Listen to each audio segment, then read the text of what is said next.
I don't know what to say, really. Fucking Roethlisberger, the quarterback, was all fucking hug it, chug it, football all night. I know football. What you did with those boys. You were the right man for the job, coach. Your Hall of Fame in my book. Now, let's analyze what's been working for us. Not a goddamn thing's been working for us. Like this goddamn suit doesn't work for me. And this stinking tie, and this goddamn shirt, it doesn't work for me. I'll tell you why you don't have your $10 million yet. 'Cause right now, you are a paycheck player. You play with your head, not your heart. In your personal life, heart. But when you get on the field, it's all about what you didn't get, who's to blame, who underthrew the pass, who's got the contract you don't, who's not giving you your love. You know what? That is not what inspires people. This is your opportunity. For you. Playing football at West Canaan may have been the opportunity of your lifetime.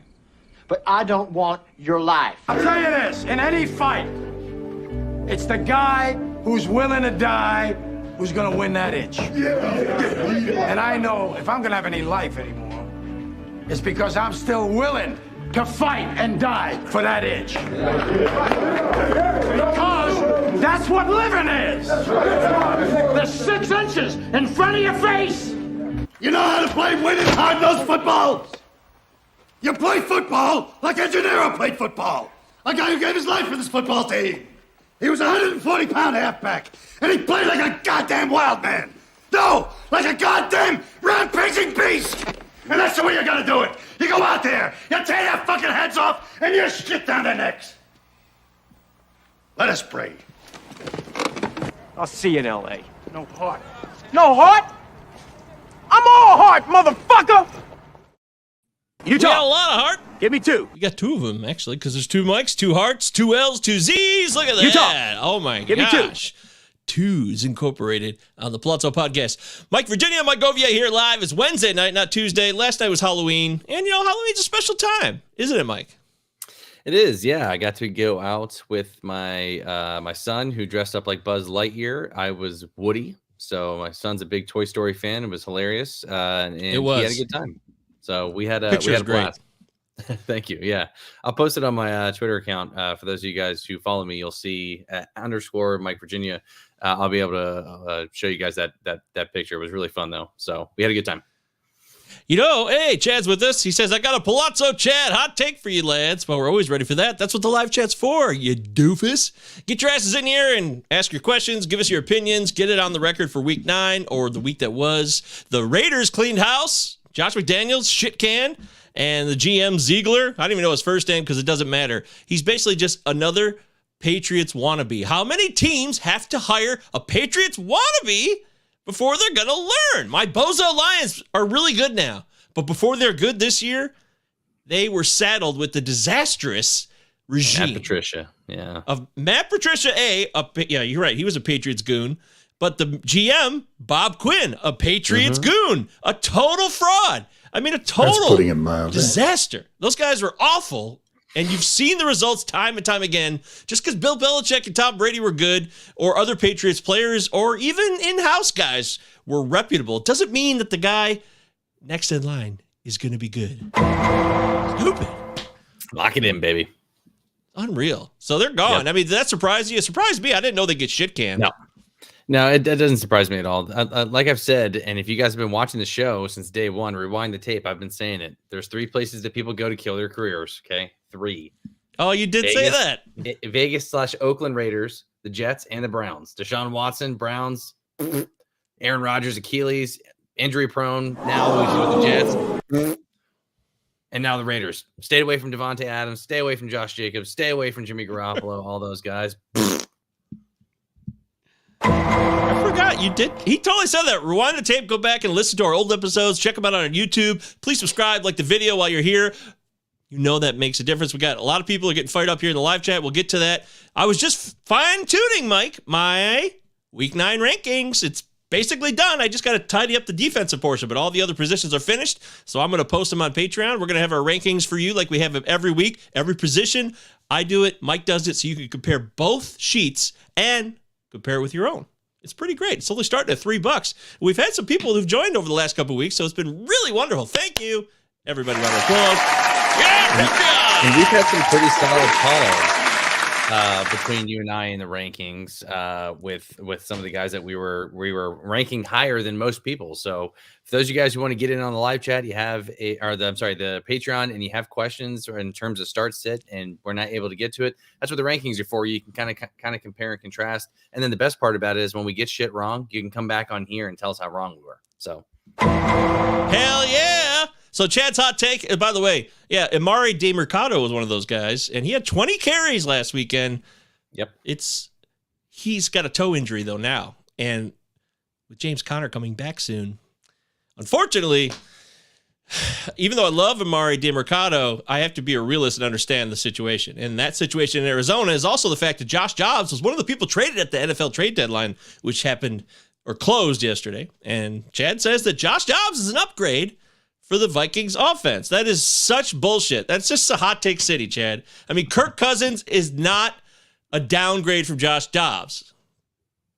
Yeah, I'm with you on that. Yeah, Josh Dobbs is a career backup, and there's a reason for that. That's putting it mildly. I think he's going to be better than anybody they got in Minnesota right now. So I don't know if that's necessarily a hot take, but hopefully adding Dobbs. Yeah, we'll maybe prop up guys like Hawkinson and Addison, and who knows if Justin Jefferson comes back now. So, he will. He is. There's no doubt about that. Yeah, I don't have any doubt about that. I think that Dobbs is a nice fill-in here. He's not better than Cousins, but I like Dobbs in the offense, and you'll see it in the rankings if you are subscribing to our Patreon. That's right. You'll see exactly what I have to say about Josh Dobbs and where I rank him for the week. Because remember, the rankings, at least from my point of view, I'm ranking them kind of overall, but also for the weekly matchup. I don't know if you do the same, Mike. No, I do it for the week, but I don't know if we see Dobbs this week. I think we see him next, but I don't know. I don't know if he's going to be able to just jump right in and learn the playbook, but we'll see. Jaron Hall season. Okay, Oh boy, out of BYU. Sean Thomas is here. Sean, welcome. Subscribe, like the video, high five us virtually. I mean, that's a lot of fun. Have a few laughs. Maybe crack a cord one. Coors. Cord one, or maybe you prefer a bush. I like both. Yeah. Oh, yeah. Not like a bush. All right. 10-man, 0.5 PPR. I got Burrow and Myers. And by the way, Joe Burrow's back, baby. This is why I drafted him. I had to suffer through the beginning of the season with the calf injury. He wasn't quite there, but he's back now. He's top 5 quarterback in fantasy, in my opinion. I have him in the Palazzo League, so. Oh, good news for you. Yeah, I'm falling apart there. I've lost 3 games now. It's all going to hell. Even though I have a really talented roster, I don't know. I'm an idiot. Did I bench CeeDee Lamb in that league? I mean, if I did. I hope not. I hope I didn't. All right, so he's got Addison, Myers, Wilson, Brees, Walker, Laporta, Bijan, bench is Myers. Jamar Gibbs finally got a ton of touches, and he showed out on Monday night. That was badass. Bad news for your guy, David Montgomery, maybe? No. I'll go into a minute. I'll go into a minute why, but let's read the rest of this question. Should I trade away Gibbs, Addison, and Downs for Etienne and Rashee Rice? Thanks, fellas. No problem, Sean. Michael, what are you doing here with this trade? Gibbs, Addison, and Downs for Etienne and Rice? Is that Rashee Rice then? Is there another Rice I'm not thinking of? No. Hell no. No. Yeah. Oh, wait. Gibbs is a badass. Yeah, I'm holding on to those guys. I prefer even Addison and Downs over Rice anyway. So really, you're trading too much to get Travis Etienne, in my opinion. Don't do it. Yeah. Now, in my personal opinion here, and for those of you guys who've been following me on Twitter, you know that I'm a David Montgomery truther. I've been calling it all year. He's been hurt. Now, this is a great opportunity, Sean. This is a good way for you to pivot. This is a great opportunity to sell high on Jahmyr Gibbs. Why? His first game with the Ravens he played against was in garbage time, and he also played the lowly Las Vegas Raiders. Okay, so his 2 best games of the season came against 2 shitty situations. And again, I'm not saying that he's not going to see more touches, but David Montgomery is not going away, folks. He's going to continue to see the majority of the touches. Who knows what he looks like after the bye week? But again, I think it's still David Montgomery there. And Jahmyr Gibbs is going to be the change of pace back. But I do think he's earned more touches for sure. We're locked in, sir. There it is. We tell it like it is. We don't form an opinion on hot takes. Although, people have their hot takes. They're going to have fun with it. We try to give you genuine, honest reflections of what we would do in real time. Daniel German's here. What's up, Daniel? Good to see you, buddy. Daniel joined the Palazzo Discord a couple months ago because it's totally free, and he's really enjoyed his time. Right, Daniel? Tell everybody in the live chat how much you've enjoyed your time in our Discord. Palazzo Podcast, 2 L's, 2 Utah. T's. Nearly $100 million being used to pay coaches. Gruden, McDaniels, neither on the team. Crazy. That is crazy. Wow. Damn. Josh is in the house. Mike, here he is. Mike, would you trade K9 and Thielen for Jamar Chase and Marquise Brown? Just right there. Don't even read the rest of it. Who's K9? Sorry. K9. Kenneth Walker III. Got it. Okay. Kenneth Walker and Thielen for Jamar Chase and Marquise Brown. It is PPR. Yeah, I'm making that trade. I want Jamar Chase. He's the best player in this deal for me. I'm looking at the rest of his roster right now. He's got CMC and Kamara. Those are, in my opinion, 2 of the top 5 backs rest of season. He's already got Amon-Ra, and he's adding Jamar Chase to that, plus Breece Hall. Holy hell. And Kenneth Walker on the bench. I think you can plug in Jamar Chase right away. 16-man league, too. That's really impressive, dude. Nice job. Very, Josh. very, very impressive. I'm making that trade for sure. Great job. Way to go. I don't want to give up on K9. The question here for me in this trade is, do you think Thielen is truly doing something that is going to continue to be sustainable? Because Thielen's basically done it all season long. Panthers have not been good, but Bryce Young is dependent on him. And I even wrote this in the rankings I was finishing up, that Thielen's been arguably one of the most dependable assets in fantasy from week to week to week. It's pretty crazy. Yeah. And I've been saying it also since week 2 or week 3. Volume is key here. So yes, that production is sustainable so long as that volume continues to be there. If he's seeing 13, 15 targets a game, I mean, Bryce Young looks for him, and he's gotten a couple red zone targets too. There was one on Sunday where he nearly had he tried to squeeze it in between 2 defenders, and Thielen just dropped it. It was a tough play, but yeah, I like Thielen a lot. I just prefer Jamar Chase plus Marquise Brown. I think you touched on this as well, Michael, with Kyler coming back. Sorry. Yes. When Kyler comes back, that elevates Marquise Brown, and we may even see Kyler this weekend. So I prefer that side for sure. I like Kenneth Walker. I just think if you're benching Kenneth Walker, he adds no value to you, right? You're not starting him over CMC or Kamara, in my opinion. But if you're able to plug in Jamar Chase over Thielen right there, plus Amon-Ra, I mean, you got a solid team. Especially in PPR, you're not going to. You got CMC and Kamara, 2 of the best PPR backs around. Chad says, don't stay away from Jacobs. He had 130-something yards and 8 catches on 11 targets during Aiden O'Connell's last start. Well, I mean, Jacobs will get volume. Again, Mike's talking volume, Jacobs is a volume guy. So and I think I literally said this about another back. I can't remember who I said it, but I remember thinking on Sunday when it happened, like, oh, see, I knew that would happen. I was questionable about starting some guy. And I said, well, he could still score a touchdown. And that's just what Jacobs did. He didn't have a great game, but he did score a touchdown. And that can help your team, depending on how tight a matchup you got going on. And you know how tight those matchups can get, folks. That's putting it mildly. Yo, Dave, what's up? Our pal Dave, my pal, new friend of Mike's here. My pal Dave from decades ago. He's like 80 years old. Mike Vrabel, the only Pat to ever do anything outside the system as a coach. I'm just saying, I think Charlie Weiss may have had like one good year with Notre Dame, but I'm stretching. I'm really stretching there. So. Yeah.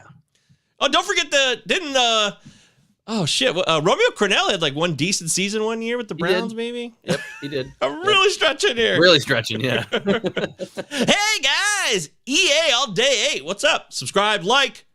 That's all we ask. Really. And of course, Patreon, $3. Take up a notch. I traded Ayuk and Pierce for Mostert and Higgins 2 weeks ago in half PPR. You think it was a good move? I'm worried Mostert losing value when Achane comes back. Achane. I keep saying Achane, but it's Achane. Yeah. I don't know why I do that. What do you think here, Mike? Ayuk and Pierce. You love Pierce, or you used to love Pierce? I used to love Pierce. I do not love him anymore. I really do think that we're going to start seeing Devin Singletary more in that offense. So really, I look at this as Ayuk for Mostert and Higgins. I had a conversation with a buddy of mine today who has Mostert. He's top 3 in our home league, and he's worried about Mostert as well. People forget, even when Achane was balling out in this offense, Mostert was still seeing touches as well. I really think Mostert is the 1A and Achane is the 1B in this offense moving forward. I think he's going to get majority of the red zone looks. I think both of them are going to get touches, but Mostert's not going away, folks. And especially in the McDaniel-led offense. So I like Higgins too. I think he bounces back at some point. It's clear Jamar Chase is the clear alpha in that receiving room. But again, if you check out our rankings, you'll see a note that I put in about T. Higgins in my notes section. So make sure you guys check that out. Hey, are we solved this Patreon enough yet or what? Come on. Someone right now sign up and I'll suck your... No, I won't do that. I'm not going to do that. Not that there's anything wrong with it. I just don't know you, and I'd like to get to know somebody before I touch their penis with my mouth. So, I will say this. You know, I thought we said in the show a couple weeks ago that it was a good time to sell high on Mostert. So for me, I think the best part of Mostert's season may have come and went. 31 years old, and when Achane comes back, and Jeff Wilson, we got to mention Jeff Wilson, and even Salvin Ahmed is in the mix, but Jeff Wilson's back, and he's going to get more touches. It just seems like Mostert's going down, and other guys are going to be in the mix to fill the void, especially at the Dolphins, who very much have playoff aspirations, Mike. If they want to rely on Mostert in the playoffs, that's my gut right now, how I feel about that. Yeah, so look at it this way then. So if you're taking Mostert and Pierce, if you wash those two guys out, you're really trading Ayuk for Higgins here, right? And I just prefer Mostert over Pierce, right? So yes. I prefer Ayuk over Higgins rest of season, but I prefer Mostert over Pierce. So that's just me. Yeah. But so it's kind of a fair trade. I don't know if one wins. I don't necessarily think one side needs to win, but I just prefer the Higgins and Mostert side. Wow, dude. You heard it here first, folks. Live Palazzo Podcast, 2 L's, 2 Z's. Mikey V and Mikey G doing our thing here. Follow Mike on Twitter @_Mike VA. I'm at MJ Govier. G-O-V is Victor IER. Thanks, EA All Day, for the question. By the way, Devin Singletary could be more useful this week as a running back because Pierce has an injury issue, right? So It's not even clear how much Dameon Pierce will play this week. Yeah, he's got an ankle issue. So Devin Singletary could very much, is a guy that you talked about on Sunday's show that you were looking to add. So yeah, and again, I'm not saying that Singletary's the league winner. I did mention this on Sunday as well. I think either guy rest of season, no matter who's getting the bulk of the carries, and what made Pierce so valuable last year was his volume, right? And he's no longer seeing that with Singletary, and as the running lanes haven't been there for Pierce. So fuck. You ever get a zit like under your mustache hairs? And like you touch it the wrong way, it really fucking hurts. Jesus. God, that was awful. I see my old pal Dave's getting in an argument with Chad here. Boy, it didn't take you long, Dave. Dave and Chad, you guys are having an argument about Josh Dobbs.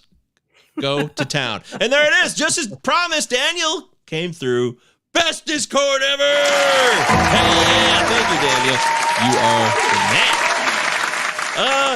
E8 All Day is back one more time. Do you think Connor will be back by week 10? My top 3 running backs will be on bye, Mostert, Swift, Henderson. Otherwise, I think I'm going to have to roll with 2 of DeMercado, Moss, and Singletary. Face pink tears. I think Connor, I'd like to get an update on Connor, so I don't want to speak out of turn on that because I do need to get the official injury update on him, Mike. But, having DeMercado, Moss, and Singletary as bye-week replacements, not the worst at all, in my opinion. No. And I'm going to be honest with you too. I'm surprised you even threw Moss in that category too, because he's still seeing 12 to 16 touches a game, and he gets the Panthers this week too. So I'm actually rolling with him over Aaron Jones this week. And again, I think Jonathan Taylor and Zach Moss can both be productive from a fantasy standpoint moving forward, especially with Gardner Minshew at quarterback. They're going to run the hell out of the ball on Sunday. So even with Moss next week as one of your backs, I like that. As far as Connor, I don't know if he's back yet. I'm with Michael. I'm not really exactly sure when he comes back. But if he's back week 10, obviously that's good. But if he doesn't, DeMercado and Singletary are good bye weeks. James Conner looks excellent, says head coach Jonathan Gannon.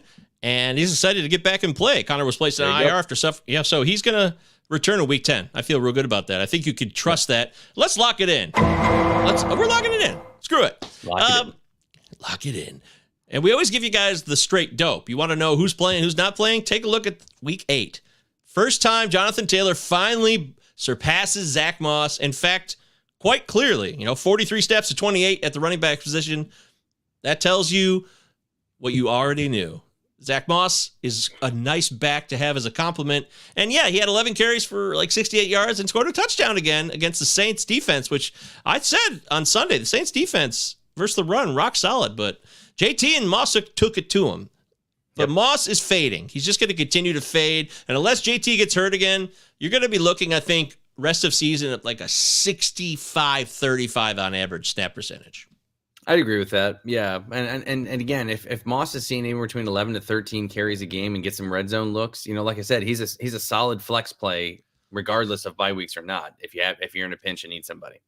All right, real quick, BTC's the house. What's up, BTC? You got to be here every week. It's not a show without BTC. Tripping on selling Gibbs. Yeah, tripping on Sherm. You damn right you are. That's cray-cray.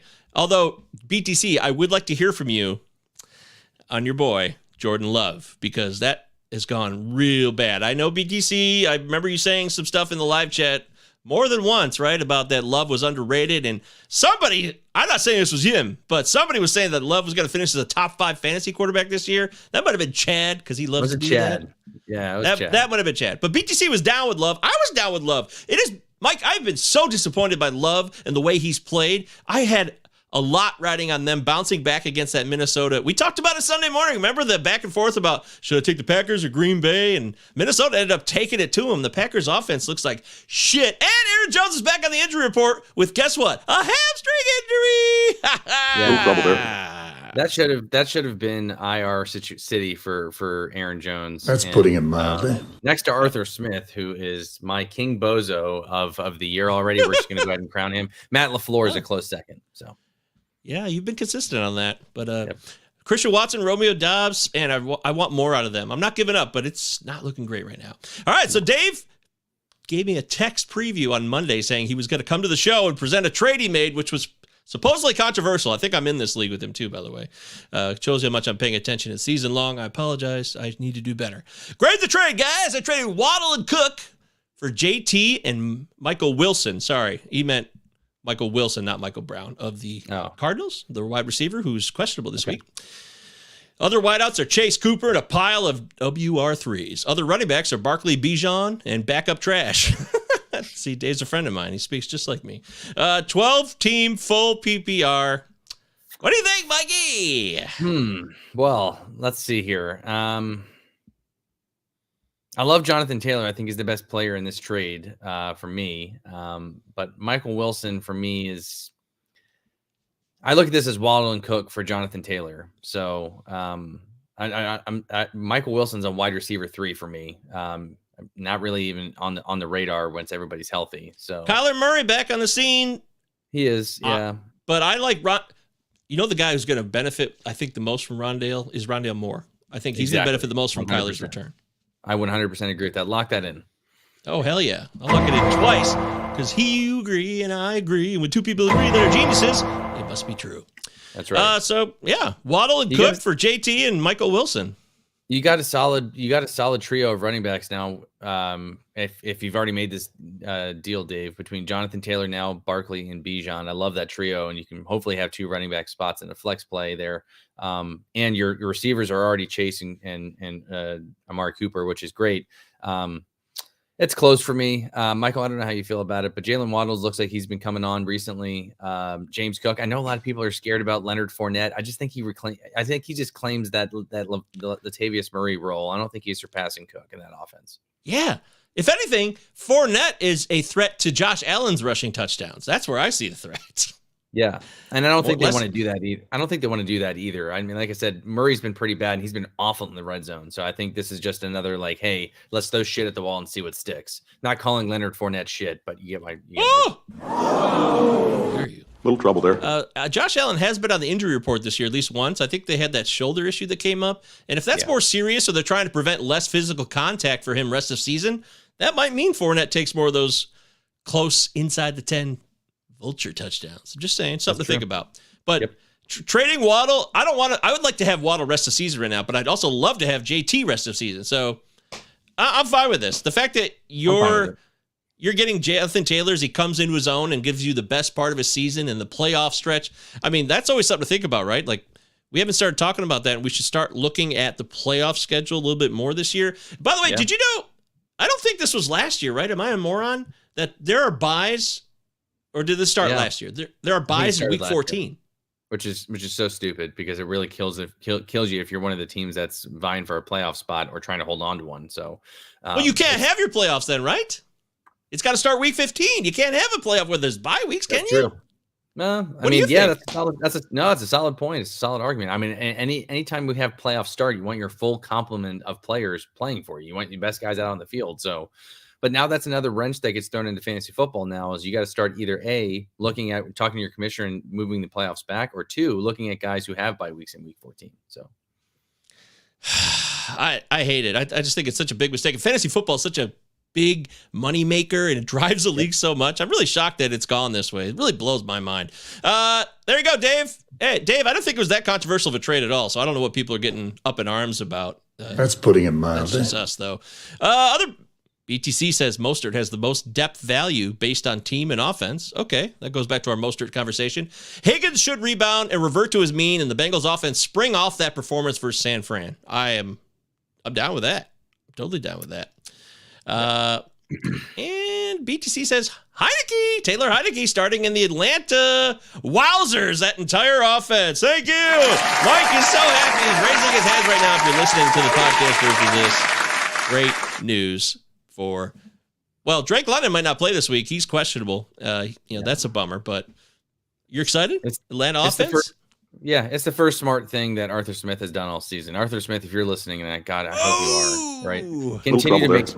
Continue to make smart choices like this, my friend. It was long overdue. Desmond Ridder is not an NFL quarterback. I'm sorry, guys, if you're a Falcons fan. You missed on Desmond Ridder by drafting him. It is what it is, man. But hopefully this means, and Taylor Heineke's not going to set the world on fire either, but I do think he's a little bit more accurate. I think he's a little bit more athletic as well. I think he's going to get guys like Drake London and Kyle Pitts the ball a little bit more consistently. Hopefully that means their arrows point up.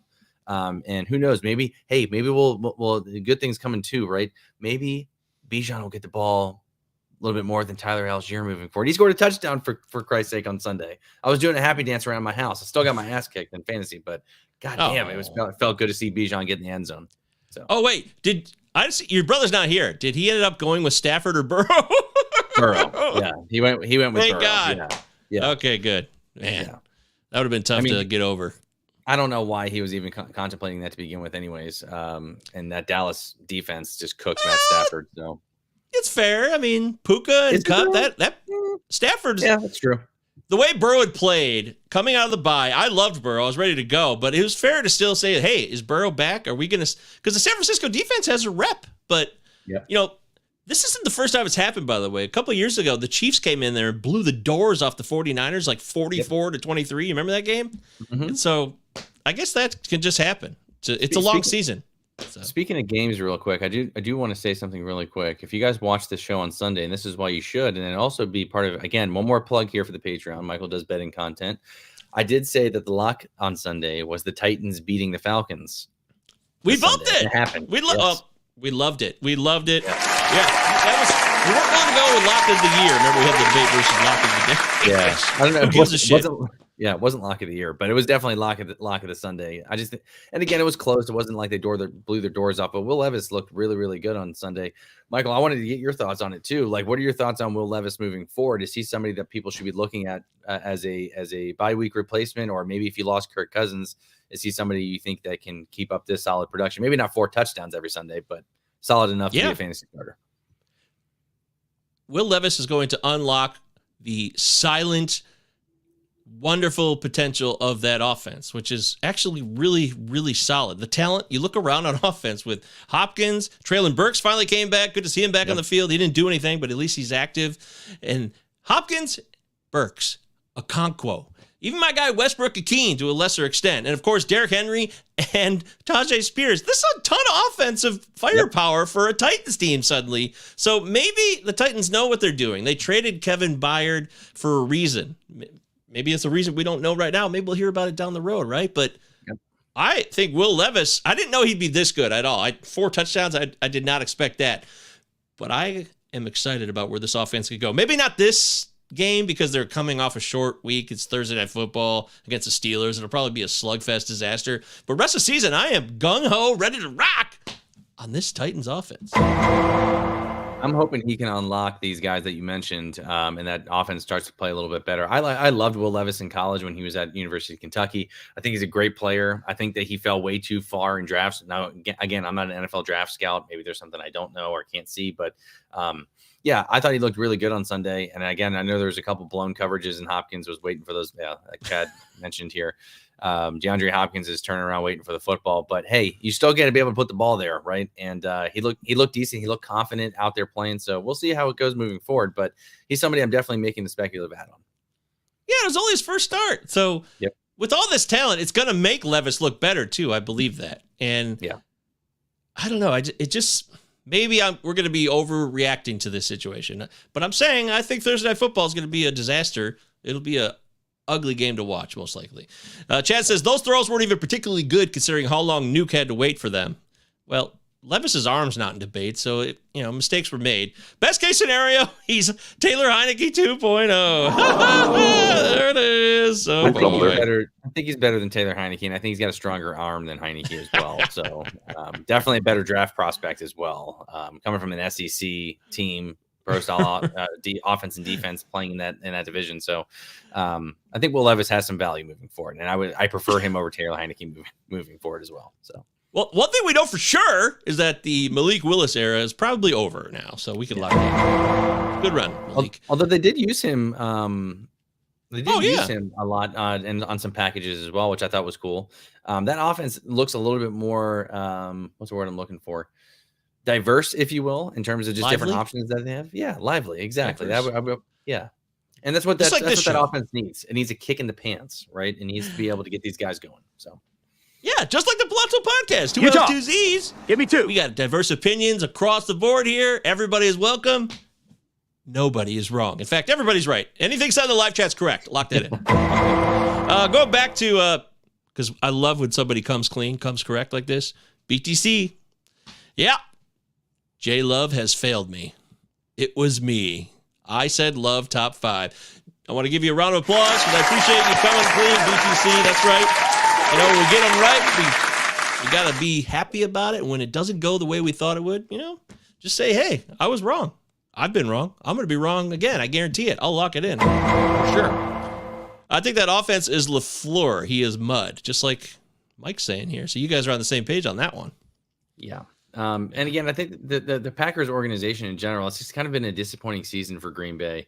And I'm not exactly sure why. I mean, Jordan Love, I know it's his first full season as an NFL starter, but the Christian Watson and the Aaron Jones hamstring injuries kind of derailed that offense to a certain extent. And Jordan Love looked really good the first three weeks of the season, but it's weird. I talked about it on Sunday's show. I think you hopped off a little bit early, not last week, but the week before or something like that. I can't remember what it was, but we talked about AJ Dillon.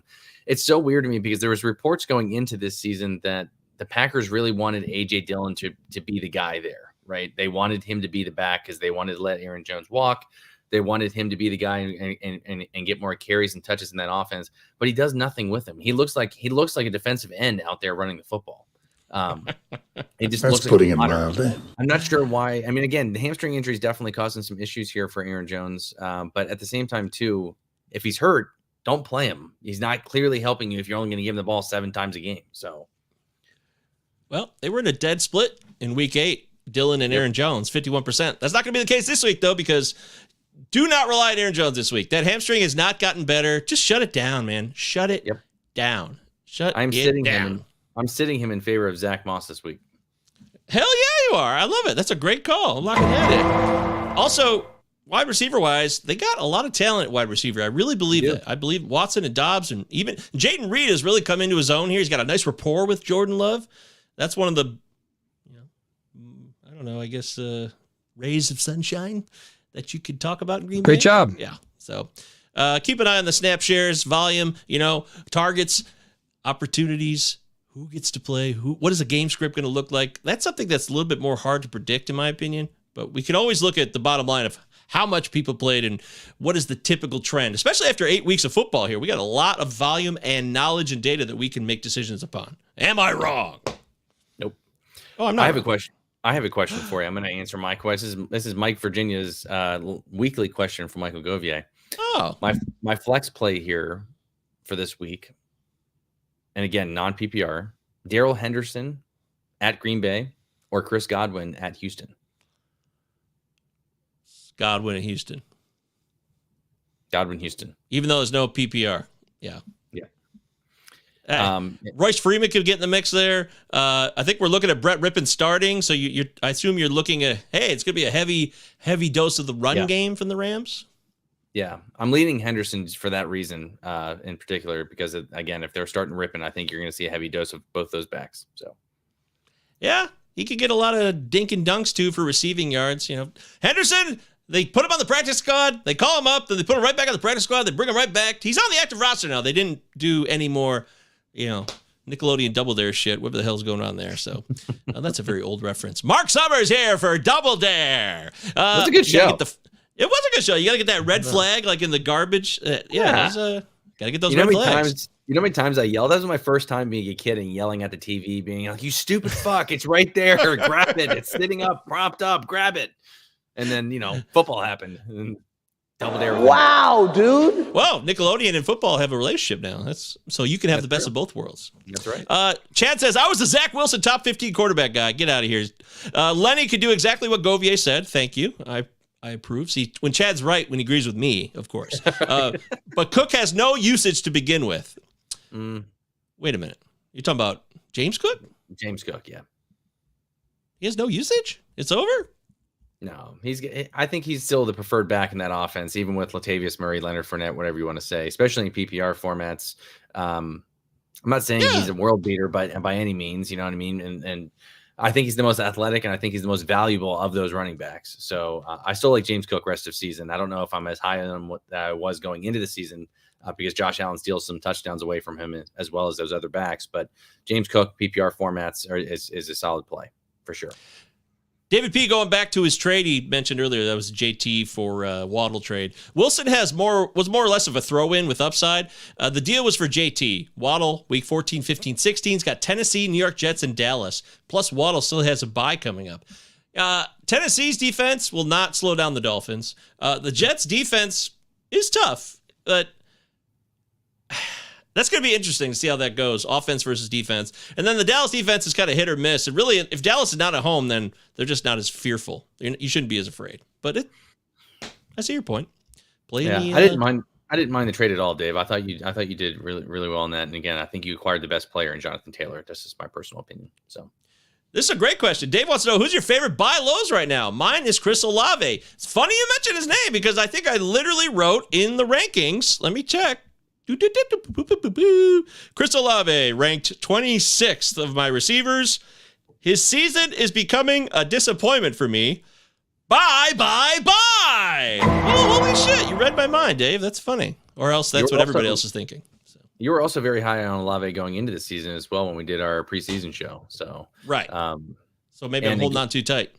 No, I think that makes complete sense. I mean, like I said, I think the volume is going to be there. And again, it really comes down to, do you trust Derek Carr to get him the football? Chad says, best case scenario, he is Heineke 2.0 again. Oh, we said that one. And BTC wanted me to hit the wow dude button. Yeah. Wow, dude. Just for you, BTC. But yeah, back to buy lows. BTC says, James Cook's a bum. Bill screwed up on that Zach Moss life. Yeah. Well, I don't know if it's... What did they get? They got, what's his face? They got the guy who blew out his leg and he was out for the year, Hines, right? It was Hines for Moss.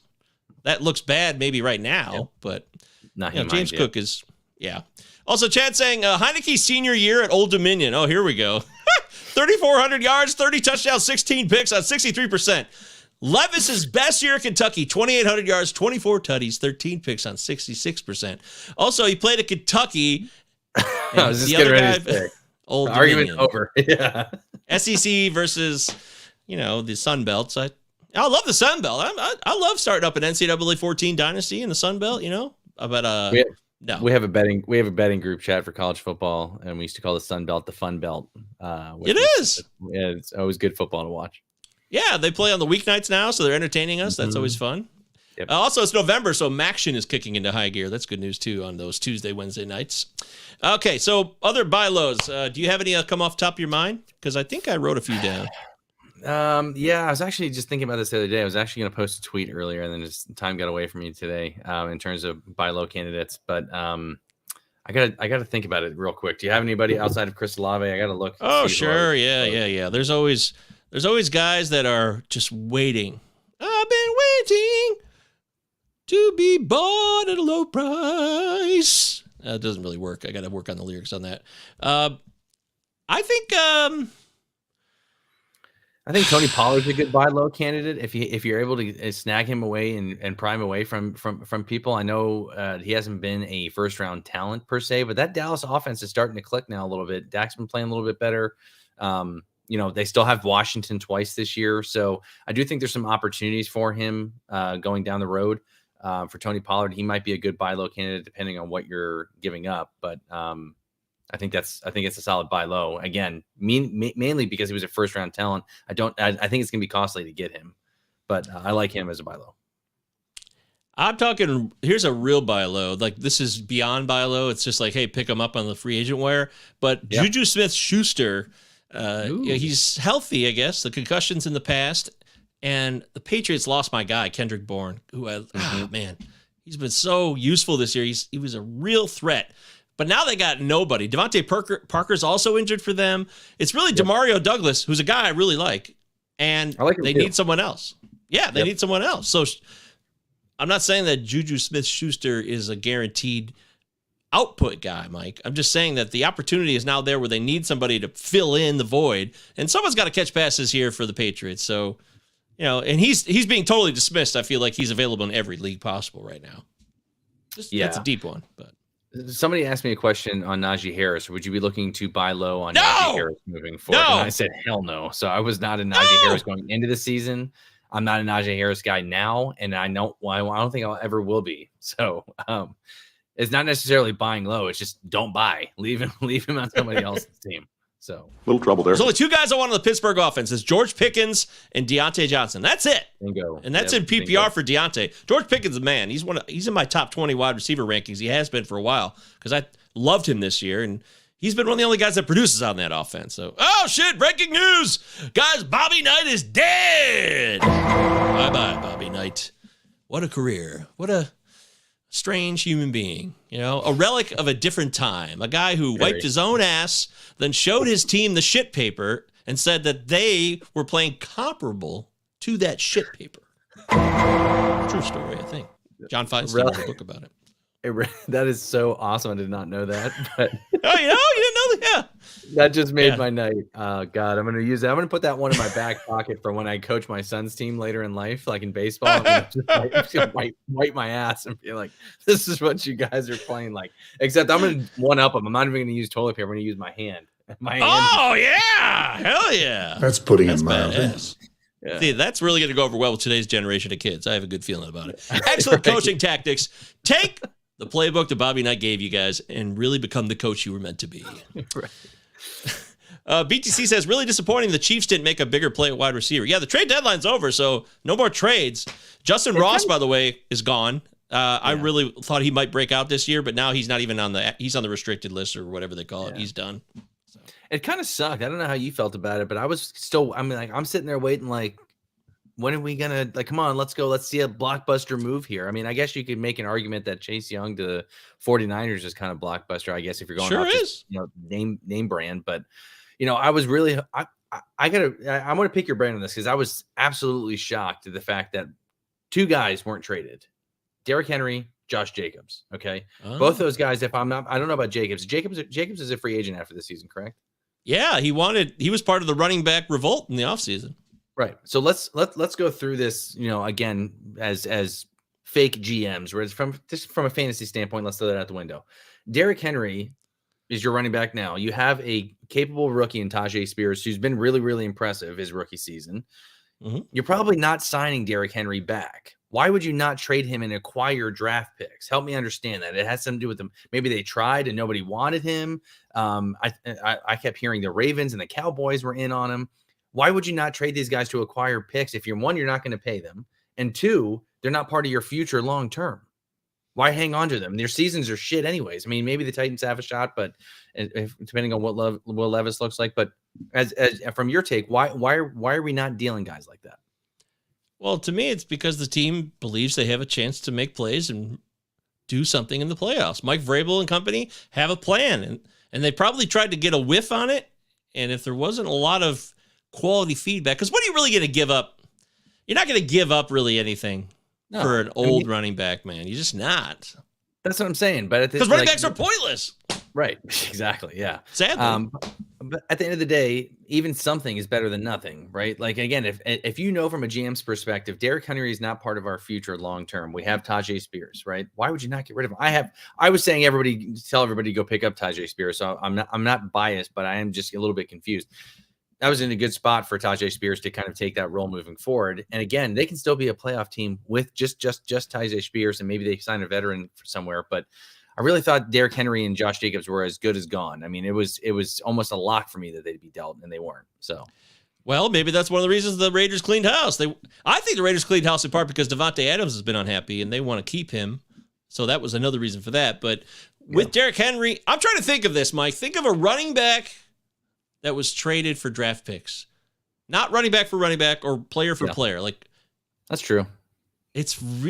They are so abundant and so it's so easy to draft running backs even late or just to acquire them off the trash heap. Like a guy like Mohamed Ibrahim is just an example. He's out for the year now. He had a hip issue, but he was a guy that was dominant in college, went undrafted, and signed as a undrafted free agent. And that's the way it is now, right? Yeah.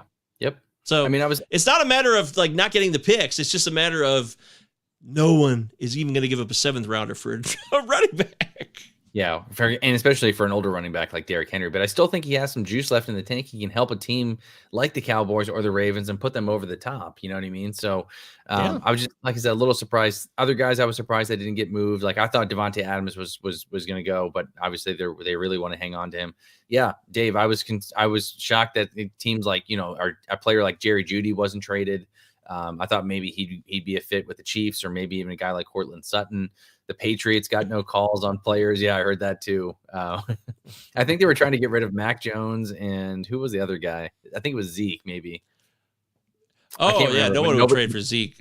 But nobody called him for either of those guys. I don't blame him either. Former Michigan Wolverine, Josh Uche, was a guy who's produced for them. It was actually a really good pass rusher. Was talk that he was on the block, but he didn't go either. And the other trade we haven't mentioned, you mentioned the Chase Young deal, but the Montez Sweat deal, which you live in the DMV area. So, boy, there must have been a lot of talk about how happy Washington football team was to get a 2nd-round pick from a team that is 2-6, and the guy is an impending free agent.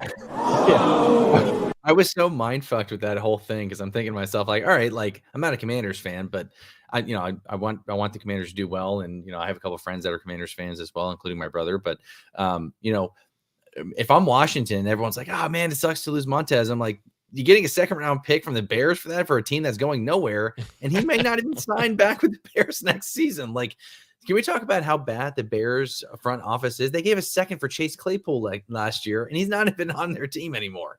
So Montez Sweat could be finishing out his time there with Chicago this year, but it could very well be with somebody else. But what did you think of the Chase Young to San Francisco deal? I know we briefly touched on it, but do you think that he kind of shows what they drafted him as? Do you think San Francisco can get the best out of him?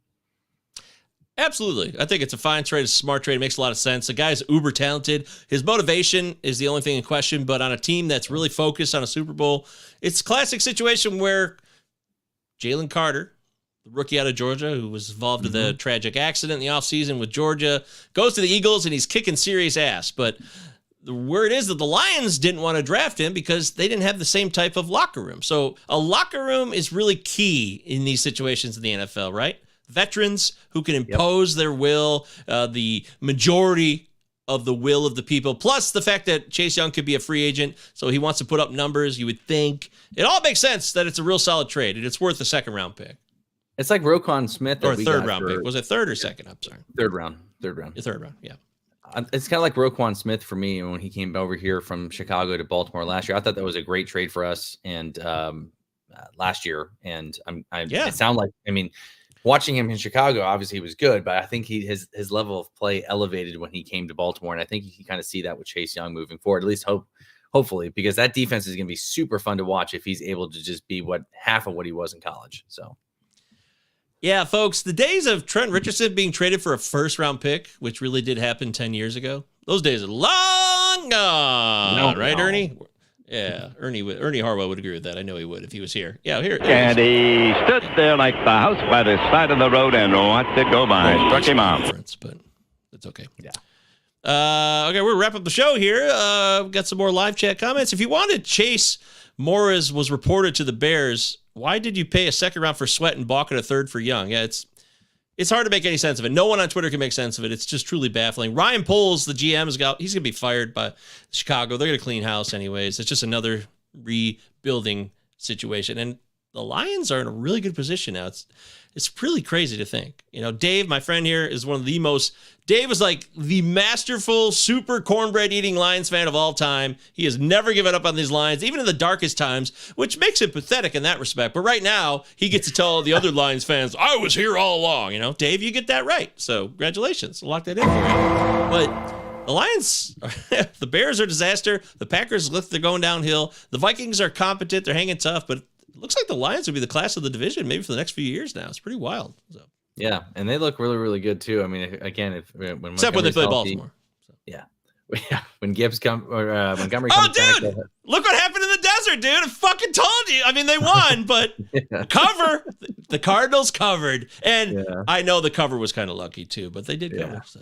It was, but it was a classic. I was starting to sweat a little bit in the first half. I'm like, what the hell are we doing here? Like, let's get it rolling, guys. Gus the Bus, 3 touchdowns, man. Gus Edwards will not die. You can't kill Gus Edwards. You just can't. Nope. Yeah, God, he's awesome. He's their guy. I mean, they didn't trade for a running back, and it's him. If Gus Edwards is healthy rest of the season, I mean, let's party. Let's party. Let's get your quarterback 1, RB1, wide receiver 1, tight end 1, expected finish prediction. Oh, why do I have to do that? Do I have to do that? Gus Edwards did not practice? Oh, who cares? He'll play. Toe injury, yeah. Oh, it doesn't matter. You can't stop Gus the Bus, right? I said that. No. So, my Lions division winner call looks great, says Chad. Yep, It's true. I changed my opinion the last night on the eve of the game versus the Chiefs. I think I said they'd actually make the playoffs, just barely. So whatever. I trusted Brad Holmes. He's smart.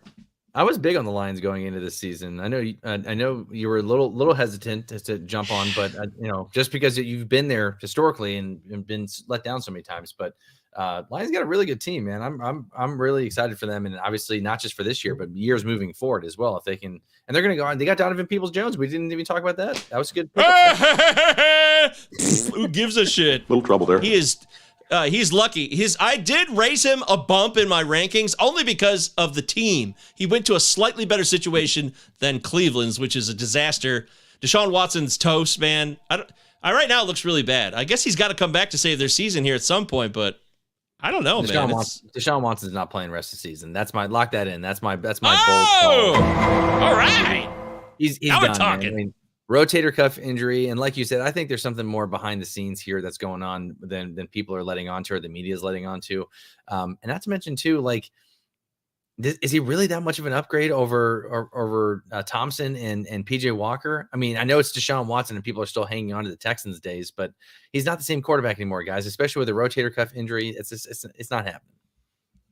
Yeah, Dave was just a comment there saying Lions radio was losing their shit yesterday because every team they could possibly play in the playoffs didn't make any improvements, except, of course, for the 49ers. So they could play them in the playoffs. And you're not beating the Eagles. Let me tell you right now, the Lions are not going to beat the Eagles. You're not going to beat... You might be the 49ers because Purdy, might not be that guy, but... I think you have a chance of beating both. I'm going to be 100% honest. I'm not saying that it's like 50-50, but the Eagles give up a shit ton of points. They don't stop. It doesn't matter. They fuck around. They're classic, like, hey, we just lost a Super Bowl. Usually teams fall apart after losing Super Bowls most of the time. This team is basically, they win every week. Yes, it doesn't look great, but they always come up here in the clutch because they know their talent. I mean, their talent is so superior. It is. And Howie Roseman's such a wizard. He really is. So yeah, I think the Eagles are Super Bowl bound for sure, unless Jalen Hurts acquires an injury. So or gets hurt, if you will. Hey! Great job. little trouble there. Bro, I hate Watson, but he's way better than PJ Walker. Talent-wise, physically, yes, but that's it. No one's saying that PJ Walker is not better than, or Deshaun Watson's not better than PJ Walker. I'm saying from where he's at now with his shoulder injury, you're going to roll him out there with a rotator cuff injury. That's what I'm saying. Like, we have to move him down a little bit in terms of him playing hurt. So, and when healthy, yeah, give me Deshaun Watson over PJ Walker, of course. But at the same time, too, like I said, you're rolling a guy out there whose chance of re-injury, rotator cuff injuries are extremely tough to come back from, especially when you're throwing the football, right? So give me a guy who can actually throw versus a guy who's in pain all the time and maybe not being able to be his full self out there. I want a guy who's healthy. All right, so I'll play this real quick. My QB1 end of season, I think Josh Allen will end up as a QB1 for fantasy points. This is fantasy. It's not about winning a Super Bowl, right? Yep. Running back, you want to go on the record or no? Yeah, I will. Let's go back and forth here. QB1 for me, it's going to be Jalen Hurts. Okay, makes sense. RB1 end of season, just double check my rankings here, make sure it's going to be. Let's do not name Christian McCaffrey. Oh, well, I was going to say it's going to be ETN. Yeah. Ooh, okay. This isn't a fluke, what he does. Yep. Catching ball, running the ball, not getting a lot of yards, but loading up on touchdowns. He's a crucial part of their offense. So, my RB1 for rest of season or expected finish prediction, Alvin Kamara of the New Orleans Saints. Oh, well, yeah, if this is PPR or not, I think that would matter too. I do think that would, if we're talking PPR points, which is, I don't play non-PPR, so I'm including that. But I like it. I mean, that's pretty bold. You're getting bold there. You're getting a little bold, that's for sure. That's putting it mildly. Wide receiver one end of season for me. I'm going with. I can't do that. I want to, but no, that's just not the truth. I want to say CeeDee Lamb. I really do. I want to pick CeeDee Lamb to be the number one scoring wide receiver. Yeah, I do. But I actually think it'll still be. I think it'll be Jamar Chase. I think he's locked in with Burrow, and they're going to tear it up rest away. And Tyreek Hill is clearly the guy who should finish as the wide receiver one, but I'm going with Chase just by a hair, just to be different too, because everyone's going to assume Tyreek Hill probably. I'm gonna go a little bit more different here. I know a lot of people will say Jamar Chase or Tyreek Hill. I'm going AJ Brown of the Philadelphia Eagles and stacking with Jalen Hurts. Man, look at his game log. He's been absolutely incredible. Yeah, he has. And again, he's been just as consistent, if not more consistent, than those guys that we've already mentioned. He's right up there. Outside of Tyreek Hill and Jamar Chase, he's number 3 on my list, and he has potential to be there when it's all said and done. All right, you get locked in on that. Great job. I was going to say Brown, but then I'm like, no, Brown's really good. He's having a great year, but Devonta Smith came back to life this past week, which is good news, and Goddard is there, and that's just always going to be a factor. And when you throw in Hurts and Mr. Swift, there's so many options there. He's having a great year. He'll have a great year. I just can't go wide receiver one for me, but I like it. Call your shot. Tight end one, I think. Yeah, I think Kelsey showed that he's still at the top of his game here. So I'm going to go Kelsey again until someone proves that they can top him this year. I would have probably said TJ Hawkinson, actually, but with the loss of Kirk, I'm going to go with Kelsey. Yeah, I'm going to go Kelsey here as well. By the way, did you see that whole thing? I know we're wrapping up here, but did you see that whole thing? It was on one of those ESPN shows where they showed Travis Kelsey at the World Series, and the former kicker, I can't remember, Hall of Fame kicker for the Chiefs, said that it was a distraction that he was there. This was before, the game against Denver, that he's sitting there in the stands where he should have been getting ready for the game. And, very, very old man, get off my lawn kind of guy, in terms of what's Travis Kelsey doing having fun. And then I can't remember who it was. I want to say it was Marcellus Wiley or somebody was like, what do you want the guy to do? Just to sit in the hotel room and right before the game? Like count down the minutes. Right. It's not like he was sitting there pounding drinks or anything. Like they literally just showed him in a ball cap, watching the World Series. So I just thought that was interesting. But yeah, I'm going with Travis Kelce. Dude. Travis Kelce is my tight end one until otherwise. Yeah, the Chiefs lost. They probably blew up some survivor pools with that loss to Denver. Laporta's coming for him. Yeah, he is. Laporta's a real deal, man. Laporta.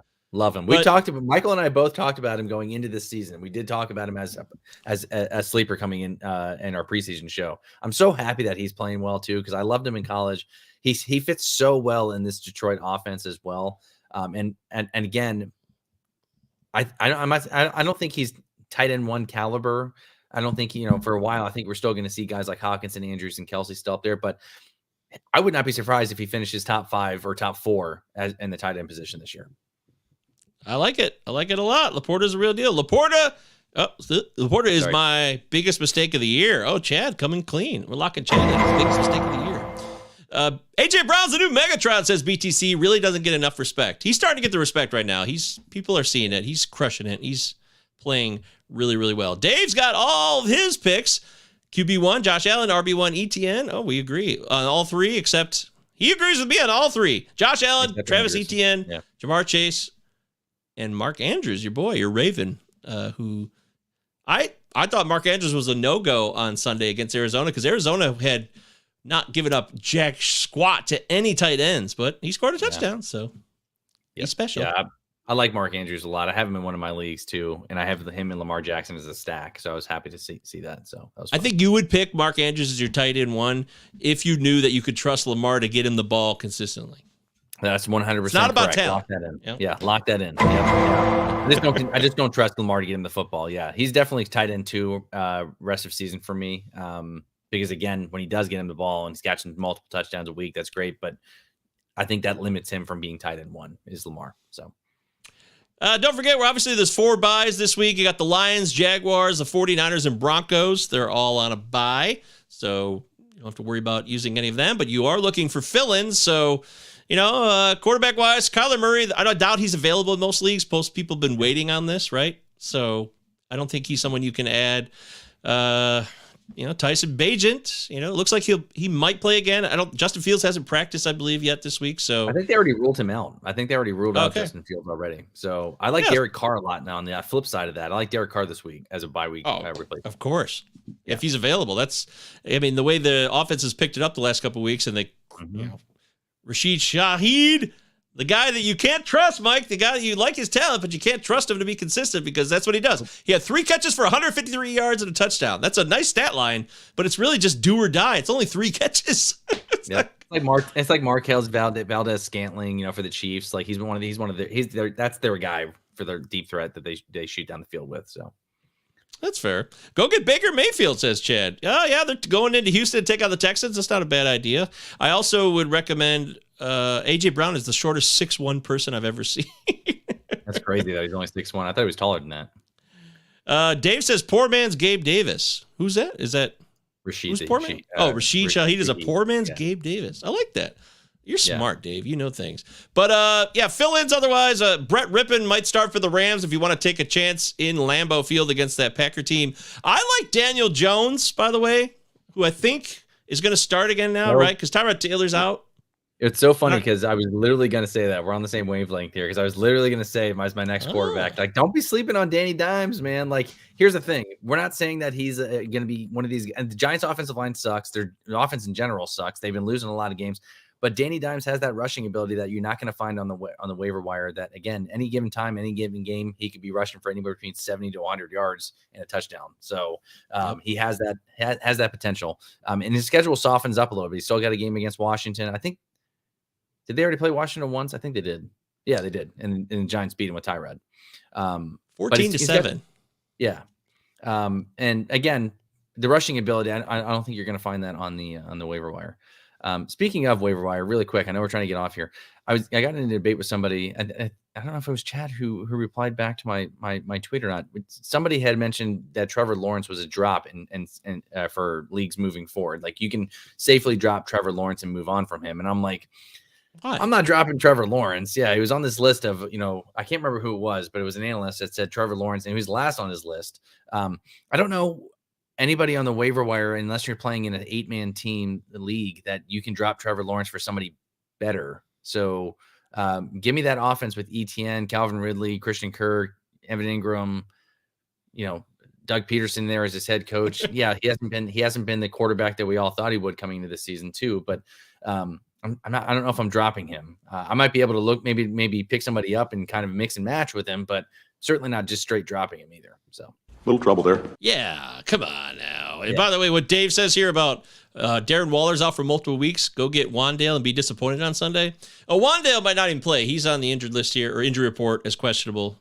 But I did think that Wandale and Daniel Jones could maybe have a little connection here if they were both healthy at the same time, but that's never a guarantee. Hang on, Chad says, we got to show this one here. PJ Walker over T-Law. There it is. Yep, lock it in. Wow, that's a genius call. That's putting it mildly. Wow, dude. If you're a Palazzo Discord member, you wouldn't have Waller if you listened to me. That's right. Chad's in there, always giving his opinions to the Discord. They're totally free of charge. Doesn't cost you a dime. Doesn't even cost you a nickel or a penny. It's a good time in there. You can learn a lot. And as far as waiver wire stuff, you got more questions, you guys come to the Discord. You can comment on this video. We'll try to respond as best we can. Patreon's $3. I'm going to post my rankings here after the show's over. And Mike will have his too. And we'll get there when we get there. And we'll do it for you. I also do have to post my NFL betting stuff. I post a new piece it was a little late on Sunday. It was at like 12 o'clock. I should have posted it earlier, which I'm going to try to do this week. But I'm going to be in Arizona, actually, so I don't know if I'll be able to do it at all. I'm going to Arizona tomorrow for First Pitch Arizona, which is a baseball event, a fantasy baseball event. And there will be a Palazzo Podcast edition live at First Pitch Saturday night. We'll be recording at like 9:15 local time in Arizona. I don't know if they'll be showing it live streamed or they'll be uploading it afterwards, but yeah, that's going to be a lot of fun. But Mike will be here Sunday, right? Is that true? That is true. I'll be here for your start sit questions on Sunday, 10 a.m. Eastern time. So if those of you guys who are still kind of deciding, I can't, decide between a couple players, make sure you come in and join me on Sunday. I'm going to be helping you out. And still TBD, I'm trying to get a guest on as a co-host because Mike will be in First Pitch Arizona. But again, even if I'm flying solo, I want to help you guys out. I want to get those lineups locked. I want to make sure that you guys feel comfortable walking into week 9. So make sure you guys join us on at 10 a.m. Eastern time on the Palazzo Podcast YouTube channel. 2 L's, 2 Z's. Make sure you like and subscribe. Utah, give me 2. Also, you can mute the Bucks or the Chiefs Dolphins game in Germany, which will be going on during that time at 9:30, of course. I forgot about which is that. like a huge game, but it's in Germany. If you live on the West Coast, that game starts at 6:30 in the morning. Dude, Dolphins Chiefs, one of the best games of the year in the AFC. 6:30 a.m. Get your ass up and watch that game. Yeah, I guess so. You could. It's so funny to me that you bring that up too, because I'm thinking to myself, like, probably arguably one of the better games this season, but you're gonna have to wake up ass early to watch it. Why is that game not in prime time over in the US? Why is that not Sunday Night Football? There's a Sunday Night Football game coming Eagles, up soon. Cowboys? Yeah, I think it is Eagles Cowboys. Yeah, but there's a Bears Panthers Thursday night game coming up like the week after next too. It's just god awful. The Bears Chargers Sunday night. I didn't even watch it. I did though. Yeah. I told this. I'm really getting it. I told you that I finally understand that player props are where the betting angles are at, the advantages are at in the NFL. I nailed a touchdown scoring parlay of 2 guys in that Sunday night game. And with good value, Darrington Evans was like plus 500 to score a touchdown, and Donald Parham. It was great. That was a parlay of those 2 guys. They hit both the round scored. of applause button. That was done. sweet. Well done. That was like $10 turned into 180. It was awesome. So I'm really focusing more on stuff like that. And that piece that I released last weekend, a little late, like I said, but I give you all of the games that'll be the highest scoring, the teams I think that'll be the highest scoring, and the lowest scoring.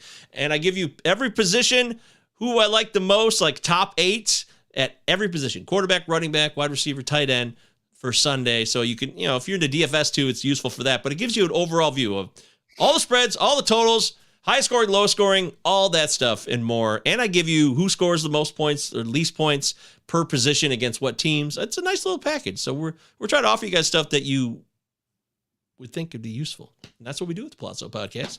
That's why Mike's the man. Follow him on Twitter at _Mike VA. I'm at MJ Go VA Palazzo Podcast. Utah. Give me 2. Discord's free. Patreon's $3 for everybody here. Thanks for being a live chat. You guys crushed it. Always makes the show that much better. BTC, Chad, Dave, and company. We'll see ya, because it's time to say goodbye. Bye-bye.